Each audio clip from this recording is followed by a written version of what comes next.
የነገሌ ቤተክርስቲያን የምትባል ካለች እሷ ቤተክርስቲያን አይደለችም። ጴጥሮስን አንተ አለት ነህ፣ በዚች አለት ላይ ቤተክርስቲያኔን እሰራለሁ አለው።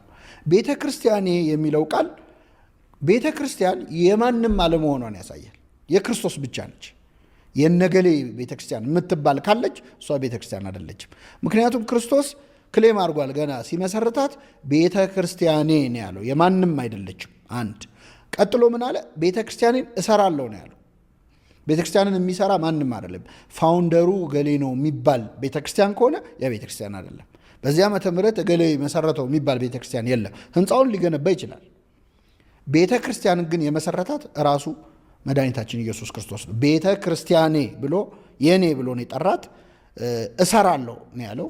ሰው አይሰራውም ማለት ነው። ቤተክርስቲያንን ሊመሰርት ማንም አይችልም ከተመሰረተው በቀር ብሎ መሰረቱም ክርስቶስ ነው ብሎ ቅዱስ ጳውሎስ እንደተናገረው ማለት ነው። እና አንተ አለት ነህ፣ በዚህች አለት ላይ ቤተክርስቲያኔን እሰራለሁ፣ የገሃነም ደጆችም አይችሏትም ማለት ነው።